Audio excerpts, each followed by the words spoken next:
চলবে কার? এই জমিন কার? আকাশ কার? আমরা কার? সুতরাং হুকুম চলবে কার? আল্লাহর এই জমিন আল্লাহর হুকুম ছাড়া, আল্লাহর আইন ছাড়া কোন তন্ত্রমন্ত্র, লেনিনের মতাদর্শ, কার্ল মার্ক্সের মতাদর্শ এই জমিনে আর চলতে পারে না। বিশেষভাবে আমরা শুরু করব আমাদের দেশ দিয়ে। এই দেশ এতদিন পর্যন্ত যেই মতাদর্শের উপরে চলেছে, আমরা যদি অঙ্গীকার করি, চেষ্টা করি, না এই বাংলাদেশ স্বাধীন হয়েছে, ইসলাম এই বাংলাদেশ স্বাধীন হয়েছিল ইনশাআল্লাহ শব্দের উপরে ভিত্তি করে। শুধুমাত্র তাই নয়, এই বাংলাদেশ আমরা জানি 95% মুসলমানের আল্লাহকে বিশ্বাস করে, কোরআনকে বিশ্বাস করে। আমরা যদি চেষ্টা করি, অঙ্গীকার করি, তাহলে পরবর্তীতে যেই সরকার আসবে, এমন একজন সরকার আমরা বাংলার এই ছবিতে দেখতে চাই, যেই সরকার সংবিধান তৈরি করবে কোরআনকে দেখে, হাদিসকে দেখে, কোরআন অনুযায়ী দেশটা পরিচালিত হবে, কোরআনের একটা আইন লঙ্ঘিত হবে না, কোরআন অনুযায়ী দেশ পরিচালিত হবে। কথা বলেন ঠিক কিনা? কিন্তু যদি জিজ্ঞেস করা হয়, আমাদের এখানে বহু মানুষ আছে, আমরা যদি জিজ্ঞেস করি আজকে বাংলা মাসের কত তারিখ, অনেকেই বলতে পারবো। ইংরেজি মাসের কত তারিখ, আমরা অনেকেই বলতে পারবো, ম্যাক্সিমাম লোকই আমরা বলতে পারবো। কিন্তু আমি বলার আগে যদি জিজ্ঞেস করা হতো, আমার মনে হয় কিছু সংখ্যক লোক ছাড়া অধিকাংশ লোক আমরা বলতে পারতাম না। কথা বলে ঠিক কিনা? এটা চরম বড় একটা আফসোসের ব্যাপার। বাংলা মাসের সংবাদ রাখা এটা ভালো, কিন্তু এটা ওয়াজিবও নয়, ফরজও নয়, সুন্নাতও নয়। ইংরেজি মাসের তারিখ এগুলি জানা এটা ভালো, কিন্তু এটা ওয়াজিব ফরজ কিছুই নয়। কিন্তু আরবি মাসের তারিখ জানাটা এটা নফল সুন্নাত এরকমের না, এটা হচ্ছে ফরজে কিফায়া। এটা ফরজে কিফায়া। যদি অন্তত কিছু সংখ্যক লোক যদি এটা না জানে, যদি সবাই এটাকে না জেনে থাকে, তাহলে ফরজ তরকের গুনাহ হবে। নামাজ তরক করলে যে গুনাহ হবে, ঠিক তেমনি ভাবে আরবি তারিখ না জানা থাকার কারণে কিছু সংখ্যক লোকও যদি না জানে, তাহলে ফরজ তরকের গুনাহ হবে। কিন্তু অধিকাংশ লোকই আমরা এর খবর রাখি না।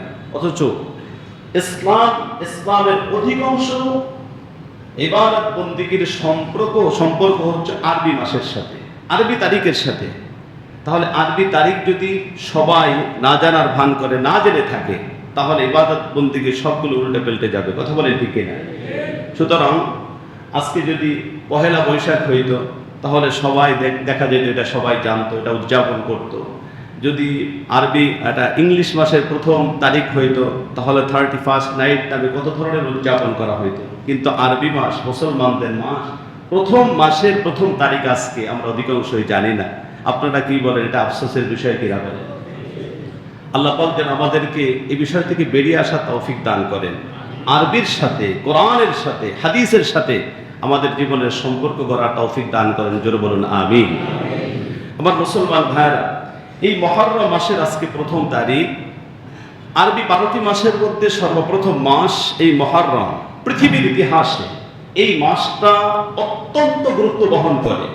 বিশেষ করে এই মাসের 10 তারিখটা ইসলাম ও মুসলমানদের পৃথিবীর ইতিহাসে অত্যন্ত গুরুত্ব বহন করে। কারণ আমরা যদি লক্ষ্য করি, তাহলে দেখতে পাই এই মুহররম মাসের বিশেষভাবে 10 তারিখে এই পৃথিবীর বহু জিনিস আল্লাহ রাব্বুল আলামিন সৃষ্টি করেছেন। গুরুত্বপূর্ণ বিষয়গুলি এই মুহররম মাসের 10 তারিখ আল্লাহ রাব্বুল আলামিন সৃষ্টি করেছেন। বহু বিষয় এরকমের আছে, অত্যন্ত গুরুত্বপূর্ণ ব্যাপার, বড় বড় বিষয় আল্লাহ পাক ধ্বংস করে দিয়েছেন এই মুহররম মাসের 10 তারিখে। এই পৃথিবীতে আল্লাহ রাব্বুল আলামিন আদম আলাইহিস সালাতু ওয়াস সালামকে যেই দিন প্রথমে সৃষ্টি করেছেন, ওই দিনটাই হচ্ছে এই মুহররমের 10 তারিখ। ওই দিনটাই মুহররমের 10 তারিখ। শুধু তাই না, হযরত ইব্রাহিম আলাইহিস সালাতু ওয়াস সালামকে আল্লাহ রাব্বুল আলামিন যেই দিন অগ্নি কুণ্ডলী থেকে মুক্তি দিয়েছিলেন, ওই দিনটাই ছিল এই মুহররমের 10 তারিখ। শুধু তাই না, হযরত মূসা আলাইহিস সালাতু ওয়াস সালামকে তার উম্মত সহ যেই দিন ফিরাউনের কবল থেকে মুক্তি দিয়েছিলেন, ওই দিনটাই হচ্ছে এই মুহররমের 10 তারিখ। এবং ফিরাউন তার দলবল যেই দিন ধ্বংস হয়ে গিয়েছিল, আল্লাহ রাব্বুল আলামিন সাগরের ভিতরে, তাদেরকে নীল নদের ভিতরে তাদেরকে ধ্বংস করে দিয়েছিলেন, ডুবিয়ে মেরেছিলেন, ওই দিনটাই হচ্ছে এই মুহররমের 10 তারিখ। সুবহানাল্লাহ। শুধু তাই নয়, এই মুহররমের 10 তারিখ, এই তারিখটাই কিয়ামত সংঘটিত হবে। এই মুহররমের 10 তারিখে কিয়ামত সংঘটিত হবে। সুতরাং এই মুহররম মাসের গুরুত্ব, এই মুহররম মাসের 10 তারিখের গুরুত্ব আছে না নাই?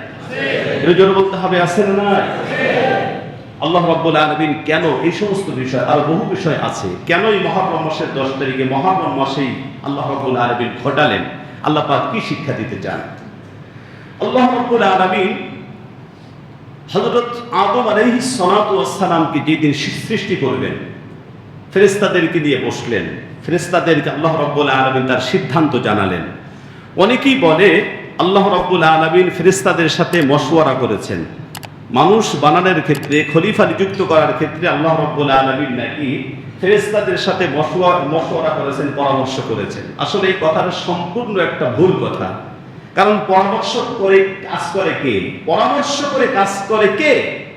যার ভুল হওয়ার সম্ভাবনা থাকে সে অন্যের সাথে মশওয়ারা করে, পরামর্শ করে। কথা বলেন? আল্লাহ পাকের ভুল হওয়ার সম্ভাবনা আছে? ইমানের সাথে সম্পৃক্ত কথার জবাব মর্দে মুজাহিদের মতো দিতে হবে। আল্লাহ পাকের ভুল হতে পারে না, সম্ভাবনা আছে। তাহলে আল্লাহ পাক কেন ফেরেশতাদের সাথে মশওয়ারা করবেন?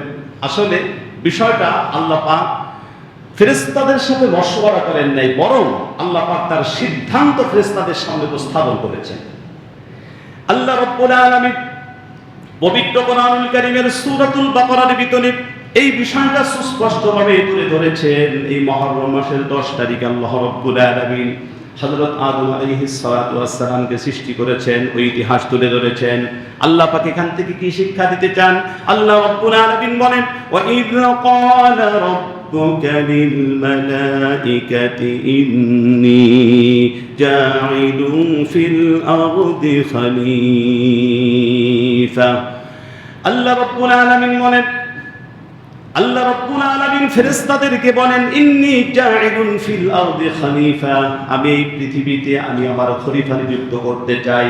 আল্লাহ পরামর্শ চান নাই, আল্লাহ পাক তার সিদ্ধান্তের কথা বলছেন, ইন্নী জাঈলুন ফিল আরদি খলিফা, আমি এই পৃথিবীতে আমার প্রতিনিধি বানাইতে চাই, আমার খলিফা বানাইতে চাই। আমি আদম এবং আদম সন্তানদেরকে পৃথিবীতে বানাইতে চাই। তোমাদের কোনো কথা আছে, কিছু বলতে চাও নাকি? পরামর্শ আল্লাহ পাক চান নাই, কিন্তু তার সিদ্ধান্তের কথা আল্লাহ রাব্বুল আলামিন ফেরেশতাদের সামনে উপস্থাপন করেছেন। আল্লাহ রাব্বুল আলামিন ফেরেশতাদের সামনে যে কথাটা বলেছেন, দেখেন, ইন্নী জাঈলুন ফিল আরদি, জমিনে আমি আমার খলিফা নিযুক্ত করতে চাই, আদম এবং আদম সন্তানদেরকে বানাতে চাই। যারা তাওহীদবাদী, আল্লাহকে যারা বিশ্বাস করে, ইসলাম ও মুসলমান যারা, তাদের ধর্ম বিশ্বাস, তাদের জীবন দর্শন আর কাফের মুশরিক, এদের জীবন দর্শনের ভিতরে ব্যবধান আছে না নাই? একটু জোরে বলেন, আছে না নাই? এই আয়াতের ভিতরে আল্লাহ রাব্বুল আলামিন তুলে ধরেছেন, যারা তাওহীদে বিশ্বাসী তাদের জীবন দর্শন আর কাফের মুশরিক তাদের জীবন দর্শন আকাশ পাতাল ব্যবধান। কারণ যারা তাওহীদকে বিশ্বাস করে তাদের বিশ্বাস হলো, মুমিনদের বিশ্বাস হলো তাদের স্রষ্টা কে? জোরে বলতে হবে কে? আল্লাহ বলছেন, ইন্নী জাঈলুন, আমি বানাবো, আমি বানিয়েছি। আল্লাহ পাক মানুষকে বানিয়েছেন আল্লাহ। সুতরাং যারা আল্লাহকে বিশ্বাস করে, যারা ইসলামকে বিশ্বাস করে, তাওহীদ যারা বিশ্বাসী, তাদের ধর্ম বিশ্বাস হলো, তাদের জীবন দর্শন হলো আমাদের স্রষ্টা কে? আল্লাহ। কিন্তু এর বিপরীতে যারা কাফের মুশরিক আছে, তাদের জীবন দর্শন হলো তাদের স্রষ্টা আল্লাহ না, তাদেরকে বানানো হয়েছে বানর থেকে। কথা বলেন? হ্যাঁ, তাদেরকে বানানো হয়েছে বানর থেকে, এটা হলো তাদের জীবন দর্শন। কিন্তু আপনারা একটু জোরে সোরে বলতে হবে, মানুষকে বানিয়েছে কি বানর? মানুষ কি বানর থেকে এসেছে নাকি মানুষকে আল্লাহ পাক বানিয়েছে? এই কথাটা আমি বানিয়ে বলছি না, আল্লাহ পাক পবিত্র কোরআনুল কারীমের ভিতরে কি বলেন শুনুন। আল্লাহ রাব্বুল আলামিন পবিত্র কোরআনুল কারীমের সূরাতুন নিসার ভিতরে শুরুতেই আল্লাহ রাব্বুল আলামিন ঘোষণা করে দিয়েছেন, ইয়া আইয়ুহান নাসুত্তাকু রাব্বাকুমুল্লাযী খালাকাকুম মিন নাফসিন ওয়াহিদাতিন ওয়া খালাকা মিনহা যাওজাহা ওয়া বাথা মিনহুমা রিজালান কাসীরান ওয়া নিসাআ। আল্লাহ রাব্বুল আলামিন বলেন, হে মানব সম্প্রদায়, ইত্তাকু রাব্বাকুম, তোমরা তোমাদের ওই রবকে ভয় করো, আল্লাযী খলাকাকুম মিন নাফসিন, যিনি তোমাদেরকে একটা মানুষ থেকে সৃষ্টি করেছেন, যিনি তোমাদেরকে সৃষ্টি করেছেন একটা মানুষ থেকে। ওই মানুষ হলেন হযরত আদম আলাইহিস সালাতু ওয়াস সালাম। আল্লাহ পাক বলেন ওয়া খলাকা মিনহা যাওজাহা, আদম থেকে তার স্ত্রী হাওয়াকে সৃষ্টি করা হয়েছে। ওয়া বাত্তা মিনহুমা রিজালান কাসীরা ওয়া নিসাআ, আর আদম এবং হাওয়া থেকে পৃথিবীর সমস্ত মানুষদেরকে বানানো হয়েছে। সুতরাং জোরে বলতে হবে, আল্লাহ পাক বলছে তোমরা হলা আদমের বাচ্চা, আমি তোমাদেরকে আদমকে বানিয়েছি, আদম থেকে তোমরা সৃষ্টি হয়েছো, তোমরা হলা আদমের বাচ্চা। আর এই নাস্তিক মুরতাদের গোষ্ঠী দারওয়িনের বাচ্চারা তারা বলে তারা হচ্ছে বানরের বাচ্চা। এখন আমরা কি দারওয়িনের কথা বিশ্বাস করব নাকি আল্লাহর কথা? যদি বলেন কার কথা বিশ্বাস করব? আল্লাহ পাকের কথা আমরা বিশ্বাস করব। কিন্তু দেখেন আফসোস লাগে আজকে বর্তমান আমাদের সমাজে, আমাদের দেশের ভিতরে নাস্তিক মুরতাদের সংখ্যা কি দিন দিন কমতেছে নাকি বাড়তেছে? বলেন, নাস্তিকদের সংখ্যা কি কমতেছে না বাড়তেছে? নাস্তিকদের কথা কি? নাস্তিকদের কথা হলো দেয়ার ইজ নো গড, আল্লাহ বলতে কেউ নাই। নাউযুবিল্লাহ বলেন। তা নাস্তিকদের সংখ্যা দিন দিন কেন বাড়তেছে জানেন?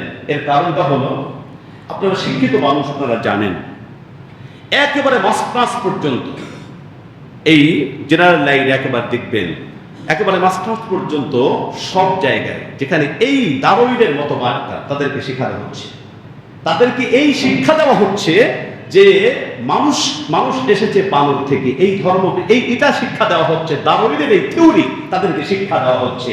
বলেন যে এই লোকটা তার শিক্ষা অর্জনের ক্ষেত্রে দারওয়িনের এই মতবাদ শিখবে, সে কখনো আল্লাহকে বিশ্বাস করতে পারে?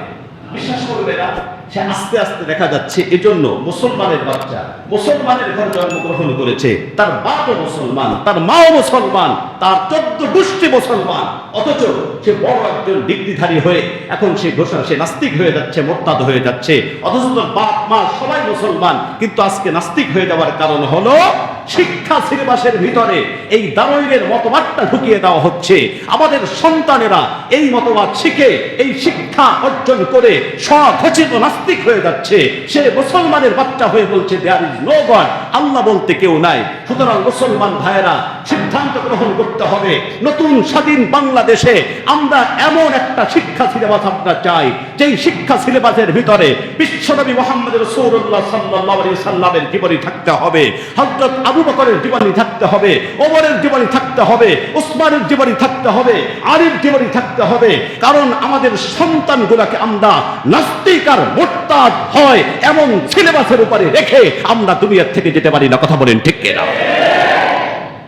নতুন স্বাধীন বাংলাদেশ হওয়ার পরেও যদি এই শিক্ষা সিলেবাস আমরা পরিবর্তন না করতে পারি, তাহলে এর চাইতে হতভাগা পোড়া বাবা আকাশের নিচে জমিনের উপরে আর থাকতে পারে না, এর চাইতে আফসোসের আর কিছু থাকতে পারে না। কথা বলেন ঠিক কিনা? সুতরাং এই শিক্ষা সিলেবাস এটা পরিবর্তন করার জন্য যদি আন্দোলন করতে হয়, দুর্বার আন্দোলন করে তুলতে হয়, যদি মাঠে ময়দানে মিছিল করতে হয়, যদি রক্ত দিতে হয়, জীবন দিতে হয়, কে কে প্রস্তুত? দুটি হাত দেখতে চাই। আল্লাহ পাক কবুল করেন, সকলে বলুন আমিন। আমার মুসলমান ভাইয়েরা গভীর মনোযোগ। আল্লাহ রাব্বুল আলামিন এই 10 মুহররম হযরত আদম আলাইহিস সালাতু ওয়াস সালামকে সৃষ্টি করেন আমাদেরকে কি শিক্ষা দিতে চাচ্ছেন? আল্লাহ রাব্বুল আলামিন এক নম্বরে আমাদেরকে শিক্ষা দিতে চাচ্ছেন, হে আমার বান্দা আর বান্দিরা, তোমরা শোনো, তোমরা হলা আমার সৃষ্ট, আমি তোমাদেরকে সৃষ্টি করেছি, আমি আল্লাহ রাব্বুল আলামিন হলাম স্রষ্টা। তোমরা বানরের বাচ্চা নাও, বানর থেকে তোমরা আসনি, আমি আল্লাহ রাব্বুল আলামিন তোমাদেরকে সৃষ্টি করেছি। কথা বলেন ঠিক কিনা? এক নম্বরে শিক্ষা আল্লাহ রাব্বুল আলামিন দিতে চাচ্ছেন। দ্বিতীয় নম্বর যে শিক্ষা, আল্লাহ পাক যখন ফেরেশতাদের মাধ্যমে ফেরেশতাদের সামনে তার সিদ্ধান্তের কথা জানালেন, তখন ফেরেশতারা নিজেদের থেকে কিছু কথা বলেছে। কি বলেছে? ফেরেশতারা বলছে যে আল্লাহ আতাজালু ফিহা মাইফসিদু ফিহা ওয়া ইয়াসফিকু দিমা ওয়া নাহনু নুসাব্বিহু বিহামদিকা ওয়া নুকদ্দিসু লাক ক্বালা ইন্নী আ'লামু মা লা তা'লামুন। ফেরেশতারা এখন বলতেছে, আল্লাহ তুমি কি পৃথিবীতে এমন জাতি বানাতে চাও যারা পৃথিবীতে যাওয়ার পরে ওই জিন যারা ছিল তাদের মতো মারামারি করবে, রক্তপাত ঘটাবে? হ্যাঁ, তাহলে তার দরকারটা কি? তুমি কেন বানাবে তাদেরকে? কি জন্য বানাবা? তুমি আমরাই তো তোমার তাসবিহ করতেছি, তাহলিল করতেছি, আমরা তোমার প্রশংসা করতেছি, তাসবিহ তাহলিল তো আমরা করতেছি, তাহলে কেন মানুষদেরকে বানাইতে হবে? তাহলে ফেরেশতারা এখানে কি বলতে চায় ভালোভাবে একটু লক্ষ্য করে। ফেরেশতারা বলছে আল্লাহ তাদেরকে কেন সৃষ্টি করবা? রক্তপাত ঘটাবে তারা, তোমার তাসবিহ তাহলিলের দরকার, আমরাই তো তোমার তাসবিহ তাহলিল করতেছি, তোমার প্রশংসা করতেছি, তাসবিহ করতেছি, তাহলে তাদেরকে কেন সৃষ্টি করবা? ফেরেশতারা মনে করছে আল্লাহ পাক পৃথিবীতে খলিফা বানাইতে চান, আদমকে বানাইতে চান, মনে হয় আল্লাহ পাক তাদেরকে দিয়ে জিকির করাবেন, তাদেরকে দিয়ে তাসবিহ তাহলিল পড়াবেন, এটা ফেরেশতারা মনে করছে। দেখবেন এই ফেরেশতাদের মতের সাথে, ফেরেশতাদের ধারণার সাথে আমাদের সমাজের কিছু মানুষেরও ধারণা আছে। কিছু কিছু মানুষ মনে করে হুজুরদের কাজটা হলো তারা নামাজের কথা বলবে, হুজুরদের কাজ হলো রোজার কথা বলবে, মসজিদের মিম্বারে বসে নামাজ রোজা হজ যাকাতের কথা বলবে, হুজুরদের কাজ হলো এটা, হুজুররা রাজনীতির কথা বলবে কেন, হুজুররা রাজনীতি করবে কেন? এই রকমের মন মানসিকতার লোক, ধারণার লোক আমাদের সমাজে বোধহয় নাই। আর এটা আসতে বলেন নাই? আছে। এটা মনে করে হুজুরদের কাজ হলো শুধু নামাজ রোজা হজ যাকাতের কথা বলা, হুজুরদের কাজ রাজনীতি করে না। কিন্তু আপনারা জোরে সোরে বলতে হবে এই কোরআনের ভিতরে রাজনীতি নাই? আসতে কেন নাই? সমাজনীতি নাই? অর্থনীতির কথা নাই? আল্লাহ রাসূল রাষ্ট্রপ্রধান ছিলেন না? হযরত আবু বকর সিদ্দিক ছিলেন না? হযরত ওমর ফারুক ছিলেন না? তাহলে হুজুররা নামাজের কথা বললে ভালো, রোজার কথা বললে ভালো, হজের কথা বললে হুজুর খুব ভালো, কিন্তু এই হুজুর যখন আবার রাজনীতির কথা বলে, এইমাত্র হুজুর রাজনীতি শুরু করে দিয়েছে। হুজুররাও রাজনীতি করবে। আগের যে কথাটা কিছু মানুষ বলে হুজুরদের দৌড় হলো মসজিদ পর্যন্ত, হুজুরদের দৌড় শুধু মসজিদ পর্যন্ত না। হ্যাঁ, এক দৃষ্টিকোণ থেকে এই কথাটা ভালো, এই কথা তো আর বলে না হুজুরদের দৌড় হলো সিনেমা পর্যন্ত, এই কথা কি বলে নাকি? মসজিদ তো ভালো জায়গা, কিন্তু হুজুরদের দৌড় শুধু মসজিদ পর্যন্ত নয়। বর্তমান আমরা দেখতে পারতেছি হুজুরদের দৌড় শুধুমাত্র মসজিদ পর্যন্ত নয়, হুজুরদের দৌড় সংসদ ভবন পর্যন্ত। কথা বলেন ঠিক কিনা? জোরে বলতে হবে ঠিক কিনা? যদি ওলামায়ে কেরাম ক্ষমতায় আসে ক্ষতি হবে না লাভ হবে? জোরে বলেন। কিভাবে লাভ হবে? লাভ হবে দেখেন, আমাদের বাংলাদেশে এই যে একজন উপদেষ্টা ধর্ম মন্ত্রণালয় যে দায়িত্ব দেওয়া হয়েছে, আফামা খালিদ দামা বরকাতুহু, মস্ত বড় একজন আলেম, একজন আলেমকে এই অল্পদিন হলো দায়িত্ব দেওয়া হয়েছে। ফলে কি হয়েছে দেখেন, বর্তমান এই যে হজের কার্যক্রম শেষ হলো, আফামা খালিদ দামা বরকাতুহু একজন আলেমের নেতৃত্বে এই হজের কার্যক্রম যেটা সম্পন্ন হয়েছে, ঘোষণা হয়েছে, সৌদি সরকার ঘোষণা করেছে পুরো এশিয়া মহাদেশের ভিতরে সবচেয়ে সুন্দরভাবে হজ কার্যক্রম সবকিছু সার্ভিস সুন্দর হয়েছে বাংলাদেশে। এটা কিসের জন্য হয়েছে? একজন আলেম, তিনি আল্লাহর ভয় তার ভিতরে ছিল, তিনি কোনো ঘুষ খান নাই, কোনো জায়গায় কোনো দুর্নীতি করেন নাই। এমনকি দেখেছি, আপনারা যারা পত্রপত্রিকা দেখেছেন, আফামা খালিদ দামা বরকাতুহু তার সন্তানও হজে গিয়েছে, কিন্তু সরকারি টাকা নাই, নিজের টাকা। কিন্তু আমরা দেখেছি এর আগে যারা হজে গিয়েছে সরকারি কর্মকর্তা, ওরে আল্লাহ, শত শত জন তারা জনগণের টাকা মেরে খেয়ে তারপরে হজ করে, জনগণের টাকায় হজ করে। আপনারা বলেন এই হজ কি কবুল হবে? এত ভাগো জনগণের টাকা মেরে খেয়ে জুলুম করে, নির্যাতন করে, সেই টাকা দিয়ে হজ করো, ওই হজ একবার নয় 1000 বার করো, একবার হজ কবুল হবে না। কথা বলেন ঠিক কিনা? আমার মুসলমান ভাইয়েরা গভীর মনোযোগ। অনেকেই মনে করে এই কথাটা যেমন ফেরেশতা মনে করেছে, যেমন ফেরেশতারা মনে করতেছে আল্লাহ রাব্বুল আলামিন এই আদমকে সৃষ্টি করেছেন, আদম সন্তানদেরকে মনে হয় সৃষ্টি করেছেন শুধুমাত্র জিকির করার জন্য, কিন্তু নয়। আল্লাহ রাব্বুল আলামিন বলছেন ইন্নী আ'লামু মা লা তা'লামুন। আমার ফেরেশতারা ভালো করে শুনে রাখো, আমি আল্লাহ রাব্বুল আলামিন যা জানি তোমরা তা জানো না, কারণ আমি আদম সন্তানদেরকে কি জন্য বানাচ্ছি এটা আমি জানি, তোমরা জানো না। কথা বলেন ঠিক কিনা?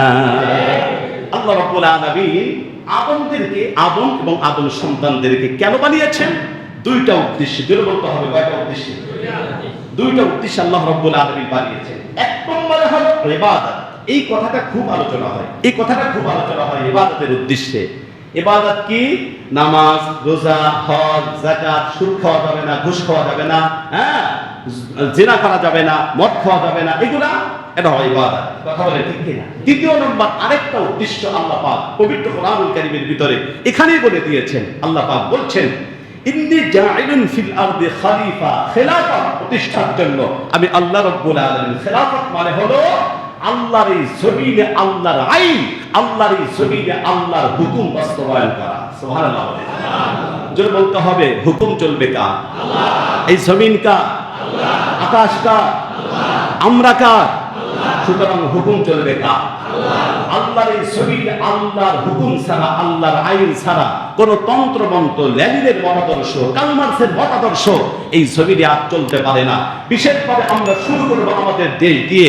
এই দেশ এতদিন পর্যন্ত যেই মতাদর্শের উপরে চলেছে, আমরা যদি অঙ্গীকার করি, চেষ্টা করি, না এই বাংলাদেশ স্বাধীন হয়েছে, ইসলাম এই বাংলাদেশ স্বাধীন হয়েছিল ইনশাআল্লাহ শব্দের উপরে ভিত্তি করে। শুধুমাত্র তাই নয়, এই বাংলাদেশ আমরা জানি 95% মুসলমানের আল্লাহকে বিশ্বাস করে, কোরআনকে বিশ্বাস করে। আমরা যদি চেষ্টা করি, অঙ্গীকার করি, তাহলে পরবর্তীতে যেই সরকার আসবে, এমন একজন সরকার আমরা বাংলার এই ছবিতে দেখতে চাই, যেই সরকার সংবিধান তৈরি করবে কোরআনকে দেখে, হাদিসকে দেখে, কোরআন অনুযায়ী দেশটা পরিচালিত হবে, কোরআনের একটা আইন লঙ্ঘিত হবে না, কোরআন অনুযায়ী দেশ পরিচালিত হবে। কথা বলেন ঠিক কিনা? কোরআন অনুযায়ী যদি দেশ পরিচালিত হয়, এটা ক্ষতি না লাভ? ক্ষতি না লাভ? লাভ আছে না নাই? আমরা কি চাই কোরআন অনুযায়ী দেশটা পরিচালিত হোক? তাই তো ইনশাআল্লাহ। এই বাংলার এই ছবিটা আর কোনো জুলুম হতে দেওয়া যাবে না, কোনো দুর্নীতি হতে দেওয়া যাবে না। আমরা আগে দেখেছি দুর্নীতি দমন কমিশনের ভিতরেই দুর্নীতিতে ভরা।